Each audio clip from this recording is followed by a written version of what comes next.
আজকে আমরা কোরবানি সংশ্লিষ্ট কিছু মাসআলা ও মাসাইল প্রসঙ্গে আলোকপাত করতে প্রয়াস পাব ইনশাআল্লাহ তাআলা। মুসল্লিয়ানে কেরাম,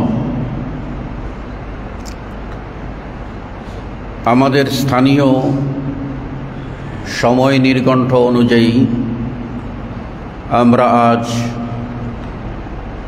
জিলহজ মাসের দ্বিতীয় দিন অতিক্রম করছি।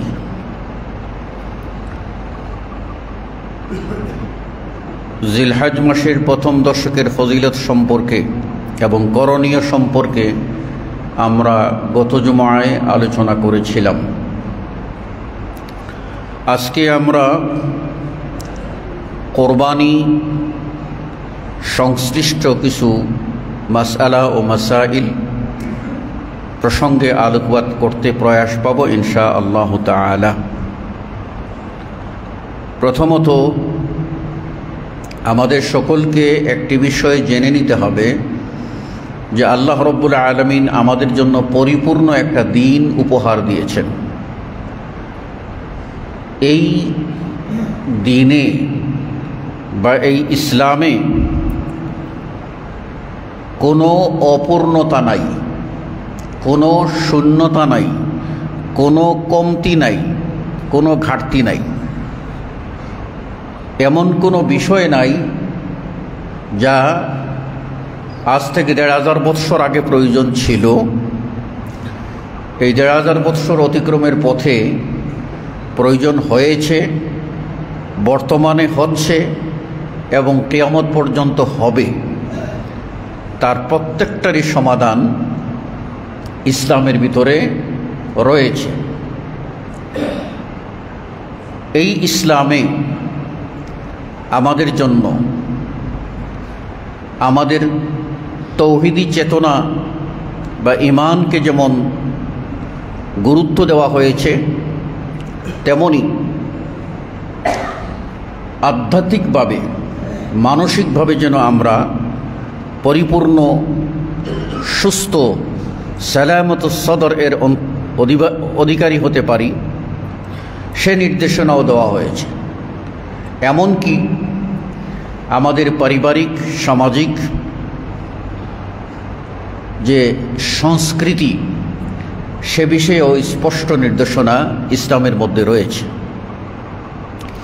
আমরা লক্ষ্য করলে দেখতে পাব যে ইসলামের কোনো কাজই, মানে পৃথিবীতে একজন মুসলিমের কোনো কাজ, মানে ইসলাম সমর্থিত কোনো কাজ, সেটা কোনোটাই ইবাদতের বাহিরে না, প্রত্যেকটাই ইবাদত। একজন মুসলিমের ঘুমও ইবাদত, একজন মুসলিমের আরেকজন মুসলিমের সাথে সাক্ষাৎ করাটাও ইবাদত, অসুস্থ ব্যক্তিকে দেখতে যাওয়াটাও ইবাদত, আত্মীয় স্বজনের বাড়িতে যাওয়াটাও হলো ইবাদত, বিবাহ করাটা হলো ইবাদত, স্বামী স্ত্রীর যে জৈবিক শখ আল্লাহ দিয়েছেন সেটা মেটানোও ইবাদত, সন্তান লালন পালন ইবাদত। মানে আমরা শুধু যেন মনে না করি যে সালাত ৫ ওয়াক্ত এটাই ইবাদত, আর রমজানে ১ মাস সিয়াম বা রোজা ইবাদত না।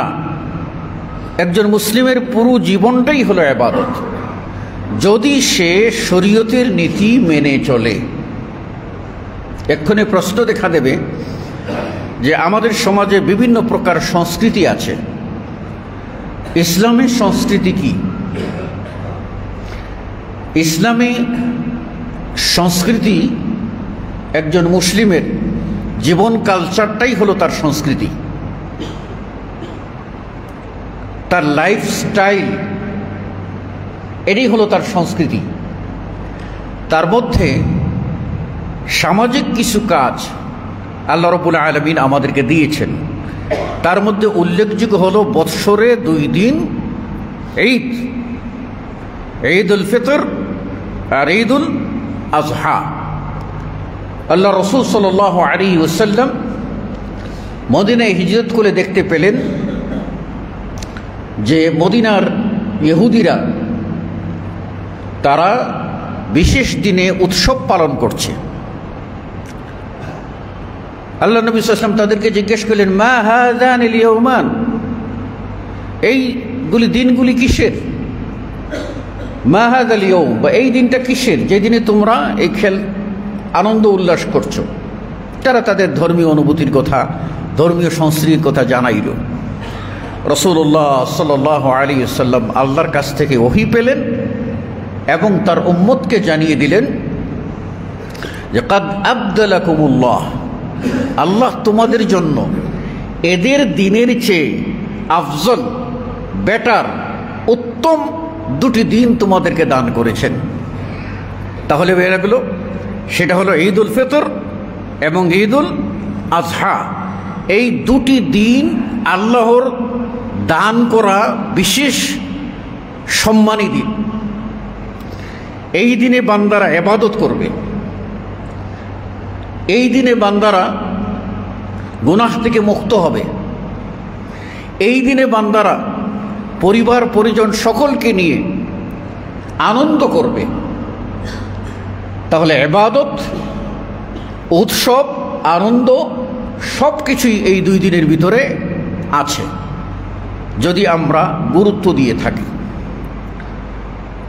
দ্বিতীয় হলো, আমরা যেটা বলবো কোরবানি। এই কোরবানি সম্পর্কে আল্লাহ রাব্বুল আলামিন বলেছেন, ওয়ালিকুল্লি উম্মাতিন জাআলনা মানসাকা, আমি প্রত্যেক জাতির জন্য নুসুকের ব্যবস্থা করেছি। কেন?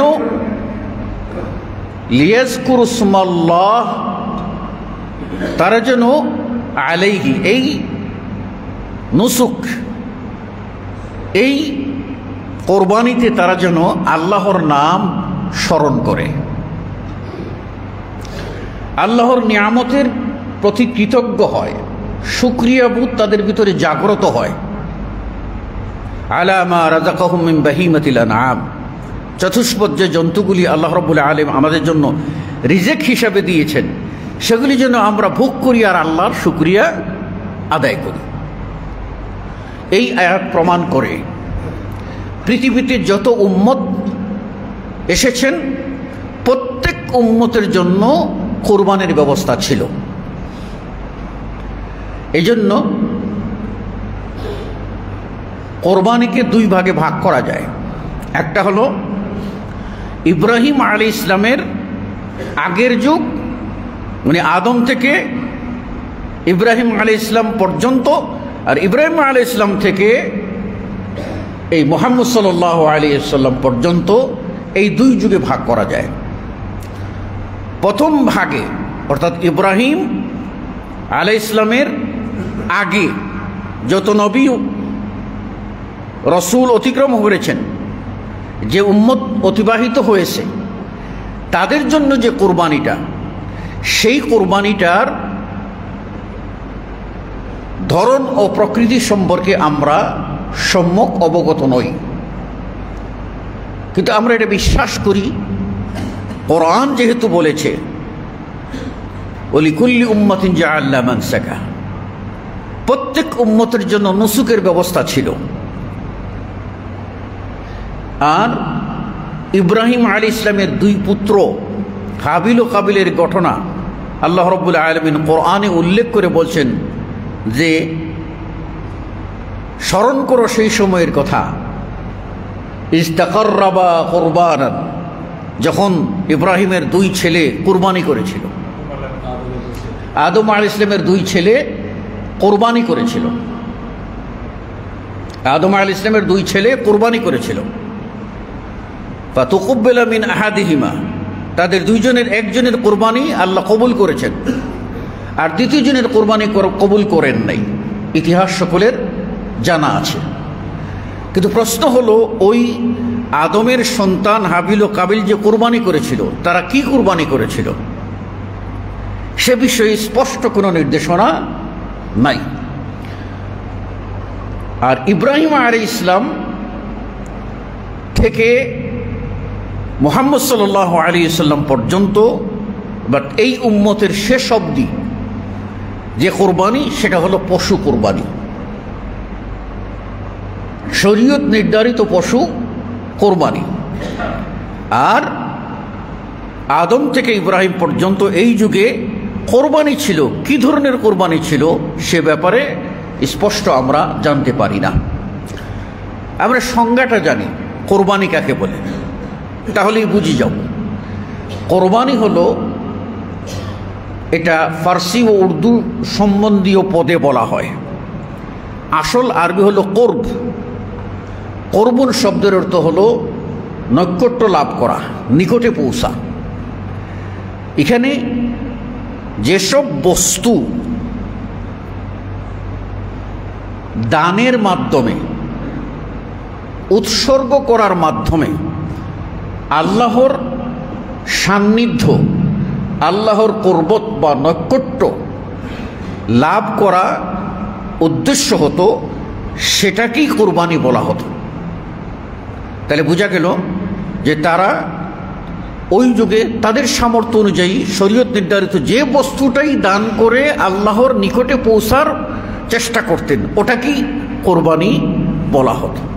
এই জন্য ওরফান আমাদের ভিতরে এই কথাটা এখন পর্যন্ত চালু আছে। আল্লাহর ওয়াস্তে কিছু সময় কোরবানি করেন, বলে না?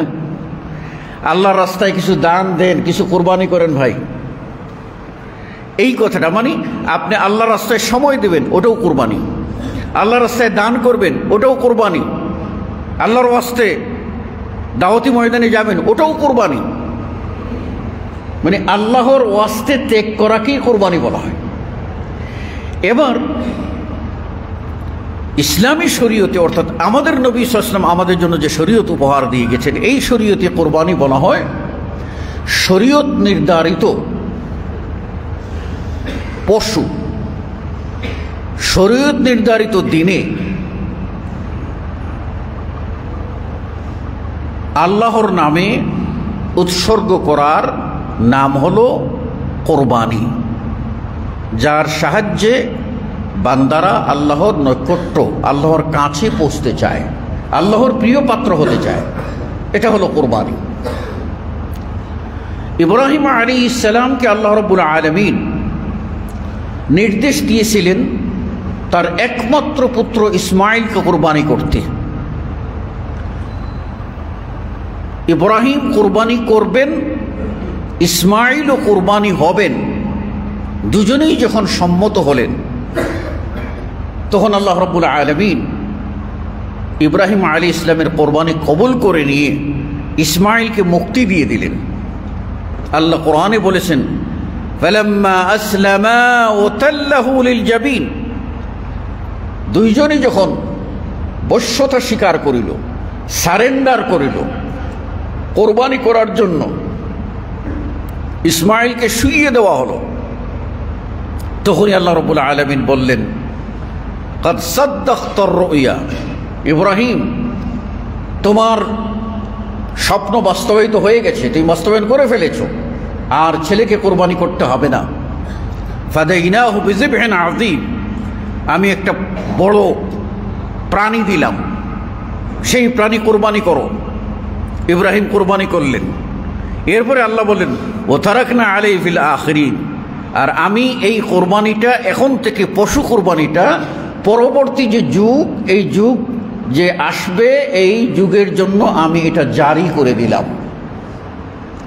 তখন থেকেই কোরবানি আমাদের জন্য জারি হয়ে গেল। আমাদের নবী সাল্লাল্লাহু আলাইহি ওয়াসাল্লাম কোরবানির জন্য 4 প্রকার প্রাণীকে নির্ধারণ করেছেন। তার মধ্যে একটি হলো উট, দ্বিতীয়টি হলো গরু, তৃতীয়টি হলো ছাগল, চতুর্থটি হলো দুম্বা। প্রত্যেকটার উভয় লিঙ্গ।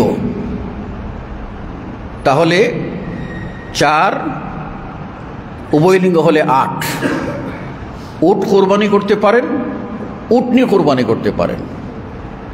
ষাঁড় কোরবানি করতে পারেন, বলদ কোরবানি করতে পারেন, পাশাপাশি গাভীও কোরবানি করতে পারেন, খাসি কোরবানি করতে পারেন, ছাগিও কোরবানি করতে পারেন, ভেড়া কোরবানি করতে পারেন, ভেড়িও কোরবানি করতে পারেন।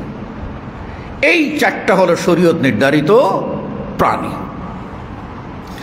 এখন আমাদের মাঝে অনেক সময় অনেকেই অনেক রকম প্রশ্ন করে, বলে যে মহিষ দিয়ে কোরবানি দেওয়া যাবে কি? হাদিসে মহিষের কথা নাই। হাদিসে যে চারটি শ্রেণীর কথা বলা আছে, এই চারটি শ্রেণীর সংকট যদি হয় তাহলে প্রশ্ন, তো আমাদের মধ্যে তো চারটি শ্রেণীর কোনো সংকট আমরা দেখি না। আর ওলামাদের অভিমত হলো আল জামুসু মিনাল বাকারা, উট মানে মহিষ হচ্ছে গরু শ্রেণীর প্রাণী, সেই হিসাবে ওই শ্রেণীর অন্তর্ভুক্ত করে আলেমদের একদল জায়েজ মনে করেছেন। আমি জায়েজের দিকে যাব কেন? আমার জন্য শরীয়ত নির্ধারিত প্রাণী রয়ে গেছে, উট রয়ে গেছে, গরু রয়ে গেছে, খাসি রয়ে গেছে, দুম্বা রয়ে গেছে, তাহলে আমি চারটার বাহিরে আরেকটা খুঁজতে যাব কেন? অনেকেই প্রশ্ন করেন হরিণ দিয়ে কোরবানি দেওয়া যাবে কি? শরীয়তে যা নির্ধারিত তার আনুগত্য করা হলো শরীয়ত অনুসারীদের উপরে ফরজ। এর বাহিরে তালাশ করা এটা হলো অজুহাত, আর যারা অজুহাত খুঁজবে তারা নেহায়ত মানে ভুলের দিকে ধাবিত হবে। কাজেই শরীয়ত নির্ধারিত যে প্রাণী আছে সেগুলি দিয়ে আমাদেরকে কোরবানি দিতে হবে। কোরবানির জন্য যে হাদিস সহিহ মুসলিমের মধ্যে, মুসলিমের হাদিস পড়েছিলাম, যেটা হলো রাসূল সাল্লাল্লাহু আলাইহি ওয়াসাল্লাম বলেছেন, লা তাযবাহু ইল্লা মুসিন্না, মুসিন্না প্রাণী ছাড়া অন্য কোনো প্রাণী জবে করিও না। মুসিন্না কি? মুসিন্না হলো সিন্নুন থেকে, সিন্নুন মানে দাঁত, দাঁত যে প্রাণীর উঠেছে এই দাঁতওয়ালা প্রাণী কুরবানি দিতে হবে। তো দাঁতওয়ালা প্রাণী কুরবানি দেব, এটাই হলো রাসূল সাল্লাল্লাহু আলাইহি ওয়াসাল্লামের নির্দেশ। বলছে লা তাযবাহু ইল্লা মুসিন্না, দাঁতওয়ালা ছাড়া কুরবানি দিবা না। কিন্তু দিন কি? ইউসরুন, সহজ। এখন কেউ দাঁতওয়ালা পেল না, সেই ব্যক্তির জন্য কি হবে? আল্লাহ নবী সাল্লাল্লাহু আলাইহি ওয়াসাল্লাম বলেছেন, ইন তা'সুর আলাইকুম, যদি দাঁতওয়ালা প্রাণী খুঁজে পাওয়া তোমাদের জন্য কঠিন হয়ে যায়, তাহলে তোমরা কি করবে? সেই নির্দেশনাটা রাসূল সাল্লাল্লাহু আলাইহি ওয়াসাল্লাম দিয়ে দিয়েছেন। সেটা হলো চার শ্রেণীর ভিতরে উল্লেখ করে দিয়েছেন বয়সের একটা বিষয়। ওই বয়স অতিক্রম হওয়ার পরেও যদি দাঁত না উঠে তাহলে কোরবানি দেওয়া যাবে। তবে দাঁতওয়ালা পশু কোরবানির জন্য চয়েস করা হলো সবচেয়ে উত্তম। এখন আপনার গরু পছন্দ হয়েছে, সুন্দর লাগছে, দামেও পড়তা হয়েছে, এখন আপনি ওটার দাঁত উঠে নাই, আপনি ওই মুহূর্তে মানে ফতোয়া আদায় করে ছাড়বেন যে ওটা দিয়ে কোরবানি হবে কিনা? আপনি কেন এটা করতে যাচ্ছেন? আপনি দাঁতওয়ালা কিনুন। আল্লাহ নবী সাল্লাল্লাহু আলাইহি ওয়াসাল্লাম বলেছেন, দাঁতওয়ালা পেতে যদি কঠিন হয়, তার মানে কি? পাওয়াই যাচ্ছে না দাঁতওয়ালা। হতে পারে এমন যে আপনি মনে করেছেন যে এইবার শনিবারে ঈদ, পালবে কোথায়? শনিবারেও হাঁটবো, সকালবেলা গিয়ে একটা নিয়ে চলে আসবো। গিয়ে দেখলেন যে একটা দাঁতওয়ালাও পাওয়া যাচ্ছে না, তাহলে আপনার উপরে কঠিন হয়ে গেল না? ইসলাম সহজ করে দিয়েছে। এই মুহূর্তে তোমার এত টেনশনের কারণ নেই, তুমি নির্দিষ্ট বয়সটা দেখে নাও, দাঁত না হলেও চলবে। কি বয়স? তুমি ভেড়া দিয়ে কুরবানি দিবে? 6 মাস পুরা হয়েছে, 6 মাস পুরা হয়েছে, বাস 6 মাস অতিক্রম করে 7 মাসের একদিনে পড়ে গেছে, ওকে, এটা দিয়ে তুমি কোরবানি দিতে পারবে। তুমি খাসি দিয়ে দেবে, ছাগি দিয়ে দেবে, দাঁত পাচ্ছ না, 1 বছর পার হয়েছে, বাস 1 বছর 1 দিন, এটা দিয়ে কোরবানি দিতে পারবে। তুমি গরু দিয়ে দেবে, দাঁতওয়ালা পাচ্ছ না, 2 বছর পার হইয়া 3 বছরের 1 দিন 2 দিনে প্রবেশ করে ফেলেছে, সেটা দিয়ে তুমি কোরবানি দিতে পারবে। উট দিয়ে কোরবানি দেবে, দাঁতওয়ালা পাচ্ছ না, সহজ, 5 বছর পুরা হইয়া 6 নম্বর বছরে প্রবেশ করেছে, বাস কোরবানি দিয়ে দাও। কিন্তু কোরবানির সুযোগ আছে দাঁতওয়ালা কিনার, এই সময়ে দাঁত ছাড়া কোরবানির দিকে তাকানোই ঠিক না, দাঁত ছাড়া পশুর দিকে তাকানোই ঠিক না। কেননা রাসূল সাল্লাল্লাহু আলাইহি ওয়াসাল্লাম আগেই হাসর করে দিয়েছেন, সীমা একটা এঁকে দিয়েছেন, লা তাযবাহু, লা তাযবাহু, জবে করিও না, ইল্লা মুসিন্না, তবে করতে পারো দাঁতওয়ালা। তাহলে দাঁতওয়ালাটা কোরবানি আমাদেরকে দেখতে হবে এবং সেই পশু কোরবানি আমাদেরকে করতে হবে। দাঁতওয়ালা যদি না পাওয়া যায়, সেক্ষেত্রে আমাদের জন্য যে বিধানটা শরীয়ত পরিষ্কার করে দিয়েছে, আমরা সেই বিধানের ভিতরেই যাওয়ার চেষ্টা করব। সেটা কি আমাদের জন্য থাকলো যে আমরা বয়স অনুপাতে কোরবানির পশু আপনার নির্বাচন করব। এখানে আরেকটি বিষয় আমাদের মধ্যে যেটা আছে, সেটা হলো এই যে কোরবানির পশু কেনার সময় আমাদের খেয়াল করতে হবে এই কোরবানির পশুটি কি দোষমুক্ত না দোষী। লেজ কাটা, পা ভাঙ্গা, কান ফাটা কাটা, শিং ভাঙ্গা, এই প্রাণীগুলি দোষযুক্ত, এগুলি দিয়ে কোরবানি দেওয়া যাবে না। আল্লাহ রাসূল সাল্লাল্লাহু আলাইহি ওয়াসাল্লাম বলেছেন যে এমন অসুস্থ কোরবানি পশু, আল বাইয়িনু মারদুহা, যার অসুস্থতা, রোগটা পরিষ্কার, রোগা, সেটা দিয়ে কোরবানি চলবে না। এমন প্রাণী যার বয়স হইয়া হাড্ডির মগজ শুকিয়ে যাওয়া, এইরকম প্রাণী দিয়ে কোরবানি চলবে না।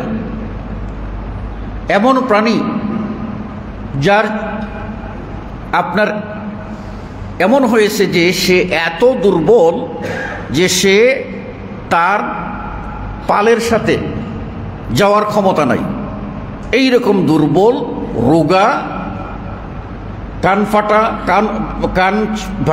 কান কাটা, লেজ কাটা, চামড়া নাই, এই ধরনের দোষযুক্ত পশু দিয়ে কোরবানি দেবে না। আচ্ছা, আপনি একটা উদাহরণ সহজেই মনে করুন। আপনি আপনার একজন প্রিয় ব্যক্তি যাকে আপনি সম্মান করেন, তাকে একটা জিনিস গিফট দেবেন, একটা হাদিয়া দেবেন। এই হাদিয়ার মাধ্যমে কি হয়? তাহাদু তাহাব্বু, ভালোবাসা সৃষ্টি হয়, মহব্বত সৃষ্টি হয়। এখন এই হাদিয়াটা আপনি যখন দিতে যাবেন, তখন ধরেন একটা কলম দিলেন, একটা কলমই দিবেন, তা আপনি চেষ্টা করবেন যে একটা কলম, একটা ভাঙ্গা কলম দিয়ে দিই, দেবেন? কেন দেবেন না? অথবা কালি ফুরিয়ে গেছে, এটা দিয়ে দিই, কেন দেবেন না? এটা এক প্রকার ওই সম্মানিত ব্যক্তিকে ধোঁকা দেওয়ার নামান্তর। কারণ কালি নাই, কলম অচল, ভাঙ্গা কলম আরও অপমান। তো আপনি হাদিয়া দেবেন সাধারণ একজন ব্যক্তিকে, আপনার দোস্তকে, তার মন যেন খুশি হয়, সেটার দিকে আপনি অগ্রাধিকার দিচ্ছেন। তাহলে আল্লাহর জন্য হাদিয়া পাঠাবেন, আল্লাহকে হাদিয়া দেবেন। এই হাদিয়াটা আপনার দুর্বল হবে, দোষযুক্ত হবে, এই ধরনের চিন্তা কোনো মানুষ করতে পারে না, কোনো ইমানদার করতে পারে না। কেননা এই কোরবানির পশুটা এটা আল্লাহর নামে উৎসর্গ করা। আল্লাহর নামে উৎসর্গ যখন করবেন তখন নির্দোষ, যেটা দৃষ্টিনন্দন, যেটা চোখ কেড়ে নেবে, মায়াবী, ওই পশুটাই কোরবানি করবেন। আল্লাহ তো এক আয়াতে বলে দিয়েছেন যে লান তানালুল বিররা হাত্তা তুনফিকু মিম্মা তুহিব্বুন, কোনোদিনও তোমরা কল্যাণ লাভ করতে পারবে না যতক্ষণ না তোমরা তোমাদের পছন্দের বস্তু কোরবানি খরচ করেছো। আর কোরবানির সম্পর্কে আল্লাহ রাব্বুল আলামিন বলে দিয়েছেন লান ইয়ানালাল্লাহু লুহুমুহা ওয়ালা দিমাউহা ওয়ালাকিন ইয়ানালুহুত তাকওয়া মিনকুম। কোরবানির ওই পশুর গোশত, ওর রক্ত আল্লাহর কাছে পৌঁছবে না, আল্লাহর কাছে পৌঁছবে তোমাদের তাকওয়া। কে আল্লাহকে খুশি করার জন্য কোরবানি করছো সেটাই আল্লাহ রাব্বুল আলামিন দেখবেন। আল্লাহ আপনার এই প্রাণীটা বড় দিয়ে মালা ঝুলিয়ে জনগণের সামনে মিছিল করে এটা কার কোরবানি, অমুক হাজী সাহেবের কোরবানি, এইভাবে মিছিল করে নিয়ে এসে বাহাদুরি দেখাবেন, ওটা হচ্ছে রিয়া, ওটা হচ্ছে লোক দেখানো। লোক দেখানো যখন হয়ে যাবে তখন ওই ইবাদত বাতিল। আপনি একবার 5 লাখ টাকা দিয়ে যদি একটা উট কিনে কোরবানি দেন, 10 লাখ টাকা দিয়ে উট কোরবানি দেন, আর উদ্দেশ্য হয় জনগণ বলবে অমুক শিল্পপতির কোরবানি দেখছো কত বড়, এটার জন্য আপনি মালা গেথে আপনার ঘঙ্গুর লাগিয়ে কত রকম ভাবসাব দেখিয়ে আপনি হাট থেকে নিয়ে আসছেন, একটা উটের পিছনে 10-12 জন স্লোগান দিচ্ছে, এটা যদি হয়ে থাকে তাহলে ওই আমলটা বাতিল। কার আমল পৌঁছবে? যার তাকওয়া আছে। হতে পারে সে হয়তো মাত্র 8 থেকে 10 হাজার টাকা দিয়ে একটা দুম্বা কিনছে, ওই লোকটা চাচ্ছে আল্লাহ আমার প্রতি আমার এই সামর্থ্য এর চেয়ে বেশি নাই, তোমাকে খুশি করার জন্য তোমার রাস্তায় দিচ্ছি, আল্লাহ তুমি এটা কবুল করো। হতে পারে আপনার 10 লাখ টাকার উটের চেয়েও ওই দুম্বাটা আল্লাহর কাছে পৌঁছে 10 লাখ টাকার উট পৌঁছে নাই। তাহলে তৌহিদের পরীক্ষা, ইমানের পরীক্ষা, ত্যাগের পরীক্ষা, অন্তরের বিশুদ্ধতার পরীক্ষা, আল্লাহর পথে দান করার পরীক্ষা, এই পরীক্ষা উত্তীর্ণ হতে হলে আপনাকে অবশ্যই কী করতে হবে? যে আল্লাহ যেন পছন্দ করেন ইখলাসের সাথে, এবং সুস্থ প্রাণী আপনাকে কোরবানি দিতে হবে। একটি মাসআলা, আপনি কোরবানির জন্য একটা প্রাণী নির্ধারণ করেছেন যে এই পশুটা আপনি কোরবানি দেবেন, এটা আপনি একেবারে মান্যত করে ফেলেছেন, মানে নিয়তে দৃঢ় সংকল্প করে ফেলেছেন যে এই পশুটাই কোরবানি দেবেন। কোরবানির উপযুক্ত প্রাণী কোরবানির জন্য নির্ধারণ করেছেন, পরবর্তীতে আপনার ছেলে এসে বসলো, আরে এই কোরবানি এটা ভালো লাগে না, ভালো লাগে না, কত দিয়ে? 1,20,000, 2.5-3 লাখের এটা কোরবানি দিবা। এখন আপনি কি করলেন? চিন্তা করলেন ঠিক আছে ওইটা বিক্রি করে দেই, ওটা অথবা জবাই করে খেয়ে ফেলি, আরেকটা কোরবানি দেবো। এটা জায়েজ নয়, জায়েজ নয়। কোরবানির জন্য নির্ধারিত প্রাণী যেটা আপনি নির্ধারণ করে ফেলেছেন ওইটাই কোরবানি আপনাকে করতে হবে। অনেকে গাভী কোরবানি দেওয়ার জন্য দেন, হাট থেকে কোরবানি কিনে এনেছেন, এনে পালতেছেন 2-10 দিন, এর মধ্যে প্রকাশ পেল এটা বোধহয় এটার ভিতরে বাচ্চা হতে পারে গর্বে, তখনই আপনি সিদ্ধান্ত করলেন না এটা কেমন করে করি, এটা লাভ হয়ে গেল, এটা বাচ্চা হবে, অথবা এই গোশত খাবো কেমনে, নানান ধরনের প্রশ্ন আপনার ভিতরে দেখা দেবে। এই প্রশ্নর অজুহাতে আপনি ওটাকে চেঞ্জ করবেন এই অধিকার আপনার নাই। ওই গাভীটাই কোরবানি করতে হবে। রাসূল সাল্লাল্লাহু আলাইহি ওয়াসাল্লাম এভাবে নির্ধারণ করে দিয়েছেন যে ওই গাভীটাই কোরবানি করতে হবে। ওই কোরবানির সময়ে যদি তার পেটের বাচ্চাটা কোরবানি হয়ে যায়, মায়ের কোরবানির সাথে বাচ্চাটা কোরবানি হয়ে যায়, তাহলেই হয়ে গেল। আর যদি বাচ্চাটা জীবিত হয় তাহলে সেটাকেও কোরবানি করতে হবে, সেটাকেও কোরবানি করতে হবে। তাহলে আপনি কি কোরবানি করলেন? নির্ধারণ করেছেন, চেঞ্জ করা যাবে না, ওটাই কোরবানি করতে হবে। এখন আল্লাহ রাসূল সাল্লাল্লাহু আলাইহি ওয়াসাল্লাম বলেছেন যে এই কোরবানির, এই গাভীর বাচ্চার তোমরা গোশত খাবে যদি রুচিতে হয়, আর না হলে খাবে না। তাহলে ওই বাচ্চাটারও গোশত খাওয়া কি জায়েজ? রুচি হলে খাবে, না হলে খাবে না, কিন্তু গাভী চেঞ্জ করা যাবে না। এটা খেয়াল করতে হবে। আপনি গরু কিনে এনেছেন, আনার পরে অসুস্থ হয়ে পড়েছে, তখন কি করবেন? এই অসুস্থতা হলো দুই প্রকারের। এক প্রকারের অসুস্থতা হলো সাময়িক অসুস্থতা, যাকে অসুস্থতা বলা যায় না। অর্থাৎ আনছেন, খুব ভালো করে খৈল বসি খড় খেয়েছে, দুদিন পরে আর খাচ্ছে না, তখন আপনি মনে করলেন কোনো না কোনো অসুখ হয়েছে, খাচ্ছে না কেন?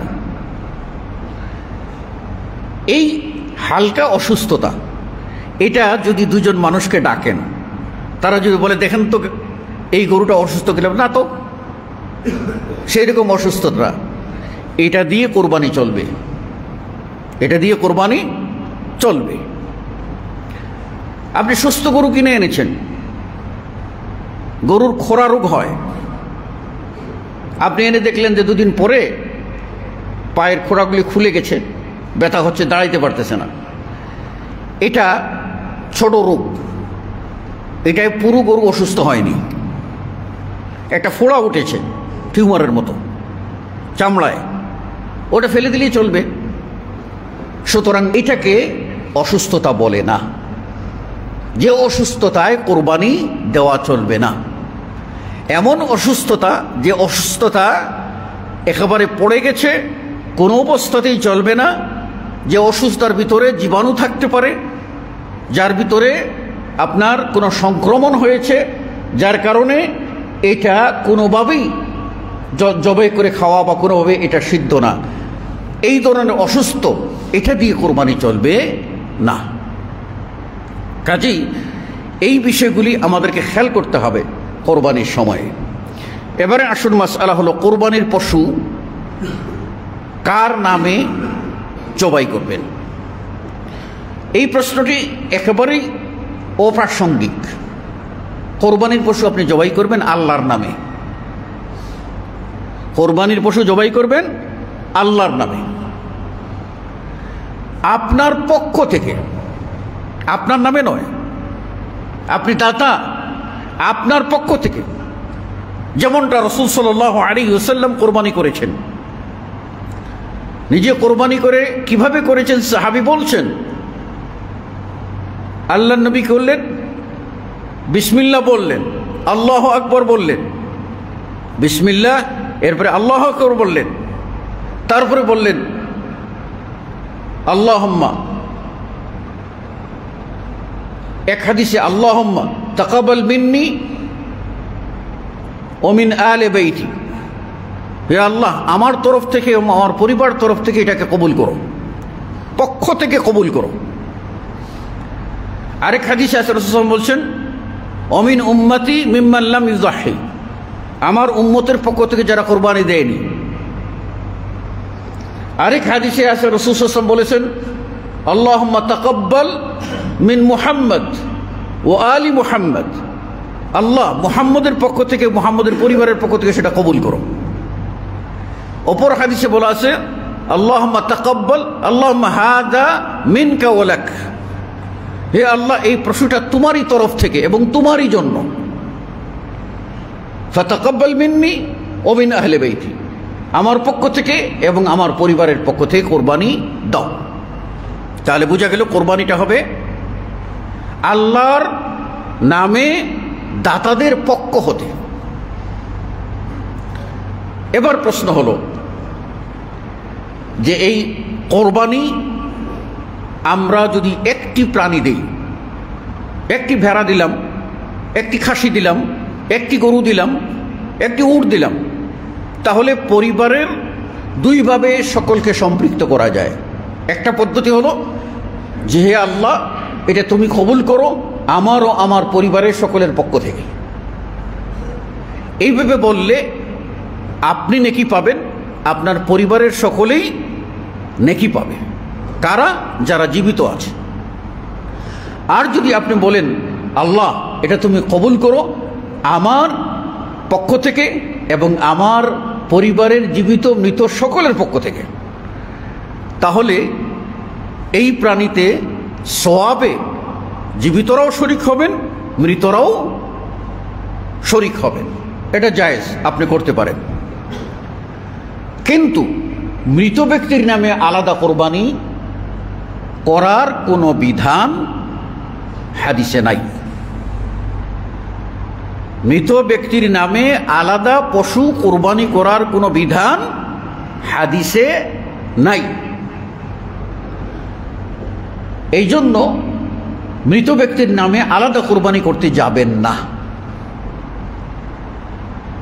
আলেমদের অভিমত হলো, গবেষকদের অভিমত হলো, সাধারণ হাদিসগুলিতে মৃত ব্যক্তিদের পক্ষ থেকে দান করা এর হুকুম আছে, দান করার বৈধতা আছে। দান করলে ওই দানটার সওয়াব ওই মৃত ব্যক্তি পাবে। এই সাধারণ হাদিসগুলির সমন্বয় করে উলামাদের ঐমত হলো কেউ যদি মৃত ব্যক্তির পক্ষ থেকে দেয় এটা আলাদা দেবে। আলাদা যদি দেয় তাহলে সম্পূর্ণরূপে এটা হবে সাদাকা। সাদকা করি না, এই সাদাকা আপনি খেতে পারবেন না। এটা গরিব মিসকিন যারা কোরবানি দেয় নাই তাদের মধ্যে বিলিয়ে দিতে হবে, তাদের মধ্যে বিলিয়ে দিতে হবে। এই মাসআলা আমাদের সকলকে খেয়াল করতে হবে যে আমরা গরিব মিসকিনকে শামিল করে কোরবানি দিতে পারি। আর যদি আলাদা চিহ্নিত করে কোরবানি দেই গরিবের মানে মৃতর পক্ষ থেকে, তাহলে ওই মৃতের কোরবানিটা সদকা করে দিতে হবে, ওইটা নিজেরা খাওয়া যাবে না। এবার মাসআলা হলো যে একটি পরিবার এক চুলায় নয় 3 চুলা 4 চুলায়। কেমন করে? বাবা মার সাথে ছোট ছেলে, বড় ছেলে, মেজো ছেলে যার যার আলাদা খায়। তাহলে এই সবাই যদি মনে করে বাপ আছি, বাপের পক্ষ থেকে একটা কোরবানি দিয়ে দিলে আমাদের সবার দায় মুক্তি হয়ে যাবে। এইখানে একটু বোঝার বিষয় আছে। আমাদের খুতবার উদ্দেশ্য বাহবা কোরআন না, এটা তো জানেনি, একটা ক্লাসের মতো যাতে আমরা বুঝতে পারি। এইখানে রাসূল সাল্লাল্লাহু আলাইহি ওয়াসাল্লাম বলছেন লিকুল্লি বাইতিন উযহিয়া, প্রত্যেক পরিবারের পক্ষ থেকে একটি কোরবানি। এখন এখানে পরিবার কয়টা? বাবা মা ছোট ভাই বলে একটা পরিবার, আবার বাকি 2-3 জন আলাদা পরিবার। কাজেই এখানে এক করার কোনো সুযোগ নাই। এখানে যারা আলাদা তাদের সামর্থ্য থাকলে তাদের উপরে কোরবানি দিতে হবে, সামর্থ্য থাকলে কোরবানি দিতে হবে। কেননা রাসূল সাল্লাল্লাহু আলাইহি ওয়াসাল্লাম বলেন মান লাহু সাআতুন ওয়া লাম ইউযাহি ফালা ইয়াকরাবান্না মুসাল্লানা। যে ব্যক্তি কোরবানি দেওয়ার সামর্থ্য পায়, তৌফিক আছে, কিন্তু কোরবানি দেয় নাই, সে যেন আমাদের ঈদগাহের কাছে না আসে। মানে নিরুৎসাহিত করেছেন। এর অর্থ ঈদগাহে যাওয়া যাবে না এটা না, ঈদগাহে যাবে, সালাত আদায় করবে, সবই ঠিক, কিন্তু আল্লাহ নবী পছন্দ করেন নাই। সামর্থ্যবান প্রত্যেকেরই এই কোরবানি দিতে হবে। এখন প্রশ্ন হলো, যদি তারা একটা গরু বা উট কোরবানি দেন, আর এই কোরবানির সময়ে যদি তারা অংশীদারের ভিত্তিতে দেন, এই অংশীদারের ভিত্তিতে একজনের উপরে 20,000 টাকা পড়েছে, সে 20,000 টাকা দিয়ে দিল। আরেকজনের উপরে 20,000 টাকা পড়েছে, সে বলল আমার কাছে আমিও 20,000 দিলাম। এইভাবে সবাই ভাগ করে যদি যার যার অংশ দেয়, তাহলে এক গরুতে 7টা শরীক হওয়া যায়, এক উটে 60টা, অপর হাদিসে 10টা। সুতরাং এইভাবে কোরবানি দিলে হবে। কিন্তু একটা আছে যেটা হবে না, সেটা বললাম যে বাপের পক্ষ থেকে দিলাম আর আলে বাইত সকলের পক্ষ থেকে আদায় হয়ে যাবে, ওটা হবে না। যেহেতু চুলা আলাদা, তাদের উপরেও কোরবানি জরুরি। সামর্থ্য না থাকলে কোনো জরুরি না। এমনকি সামর্থ্য আছে,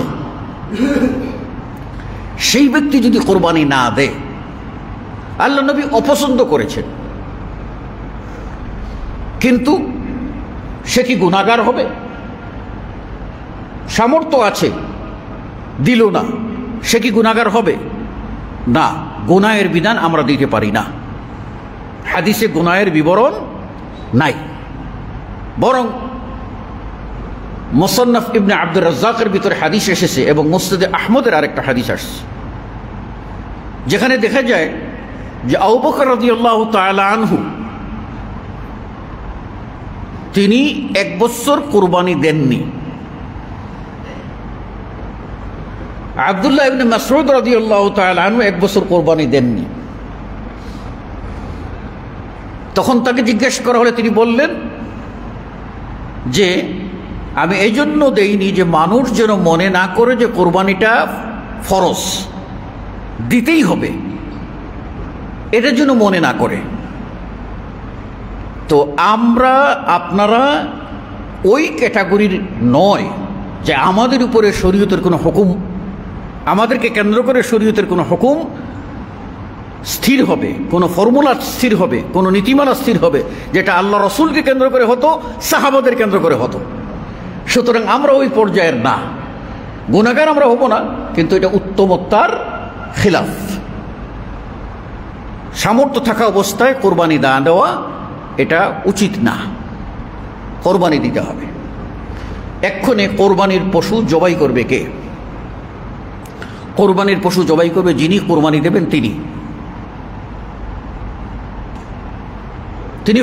যিনি কোরবানি দেবেন তিনি জবাই করবেন। একটা পশু 7 শরীকেও যদি কোরবানি দেয়, তারা ওই গরুটা ধরবে, প্রাণীটা ধরবে 7 জন, 6 জন ধরবে, একজন জবাই ছুরি চালাবে, অথবা একজনের ছুরিতে আরেকজন শক্তি যোগাবে, কাছে থাকবে। ত্যাগের মহিমা যেন তারা উপলব্ধি করতে পারে, তাহলেই আল্লাহকে তারা পাবে। আর রাসূল সাল্লাল্লাহু আলাইহি ওয়াসাল্লাম নিজে তার জ্বলন্ত প্রমাণ। ইব্রাহিম আলাইহিস সালাম তার জ্বলন্ত প্রমাণ। ইব্রাহিম আলাইহিস সালাম তার আপন একমাত্র কলিজার টুকরা ছেলেকে কোরবানি দেওয়ার জন্য ছুরি হাতে নিয়েছেন, ছেলেকে ছুঁয়ে দিয়েছেন। আর তিনি তো বলতে পারছেন, আল্লাহ ছেলে চাইছো দিয়ে দিছি, তুমি তোমার ফেরেশতা দিয়ে কোরবানি করিয়ে নাও। তো না, নিজ হাতে কোরবানিটা হলো তুমি কতটুকু ত্যাগ করতে পারো, সেটার পরীক্ষা। মহানবী মুহাম্মদ রাসূলুল্লাহ সাল্লাল্লাহু আলাইহি ওয়াসাল্লাম 10ম হিজরিতে তার জীবনের একমাত্র হজ, হজ্জাতুল ওয়াদা, সেখানে রাসূল সাল্লাল্লাহু আলাইহি ওয়াসাল্লাম মিনায় গিয়ে কি করলেন? মিনায় নিজ হাতে 63টা উট নহর করলেন, 63টা উট কুরবানি করলেন। আর বাকি 27টা বললেন আপনার ইয়েকে দিয়ে, আলী রাদিয়াল্লাহু আনহুকে বাকিগুলি পুরা করার জন্য দায়িত্ব দিলেন যে এবার তুমি করো আমার পক্ষ থেকে। আল্লাহ নবী সাল্লাল্লাহু আলাইহি ওয়াসাল্লাম 100 উট কুরবানি দিয়েছিলেন। সৌভাগ্য, কোনো ধনী ব্যক্তি যদি 100 গরু কুরবানি দেয় আর সমাজের প্রত্যেক শ্রেণীর মানুষের কাছে, আত্মীয়দের কাছে পৌঁছায়, গরিব মিসকিনকে পর্যাপ্ত পরিমাণ খাওয়ার দেয়, এটা বড় সৌভাগ্যের বিষয়। আল্লাহ নবী সাল্লাল্লাহু আলাইহি ওয়াসাল্লাম কোরবানি দেওয়ার গুরুত্ব বুঝে যাওয়ার জন্য তিনি নিজে 100 উট কোরবানি দিয়েছিলেন। কাজেই আমরা নিজেরা কোরবানি দেওয়ার চেষ্টা করব। কোনো ব্যক্তি যদি কোরবানির পশু জবাই করতে ভয় পায় অথবা শারীরিক ফিটনেস না থাকে, তাহলে তিনি অন্যকে দিয়ে কোরবানি দেওয়াতে পারবেন। কোরবানির জন্য কোনো দোয়া, কোনো মন্ত্র নাই যেটার জন্য নির্ধারিত মন্ত্র পাঠক লাগবে। আমাদের সমাজে কোথাও কোথাও চালু আছে, মসজিদের ইমাম সাহেব কোরবানির পশু জবাই করবেন, আর প্রত্যেকটা পশু মাতে 500 টাকা করে নেবেন। একটা ছুরি চালাবেন, কোথাও 200 টাকা, কোথাও 100 টাকা, কোথাও 500 টাকা।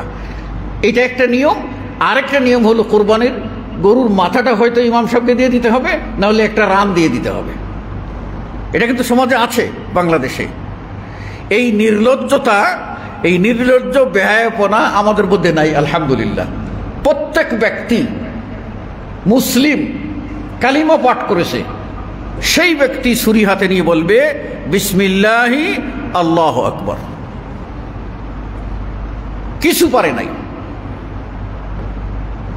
বলবে আল্লাহ আমার পক্ষ থেকে, আমার পরিবারের পক্ষ থেকে তুমি কবুল করো। আরবির দরকার নাই, বিসমিল্লাহ আল্লাহু আকবার হয়ে গেছে। আর যদি শরিকানা দেয় তাহলে বলবে আল্লাহ তোমার বান্দা অমুক অমুক অমুক অমুকের পক্ষ থেকে তোমার নামে আল্লাহ তুমি কবুল করো, বিসমিল্লাহ আল্লাহু আকবার হয়ে গেল। যে বিষয়টা খেয়াল করতে হবে সেটা হলো কোরবানির পশু যতক্ষণ না পর্যন্ত নিস্তেজ হয়েছে, অর্থাৎ প্রাণ চলে গিয়ে একেবারে নিস্তেজ না হয়েছে, তার আগ পর্যন্ত তার খুর কাটা, তার চামড়া ছলতে যাওয়া, এটা কোনোটাই জায়েজ নয়। এ থেকে বিরত থাকতে হবে। পুরা নিস্তেজ হয়ে যাওয়ার পরে আপনি আবার কাটবেন। এই কাটার ক্ষেত্রে ইসলামী বিধান, সেখানে আপনাকে অবশ্যই খেয়াল করতে হবে যে এই কোরবানির পশু যারা কাটবে, আপনি সেই ক্ষেত্রে গরু কাটার লোক আলাদা নিয়োগ দিতে পারেন।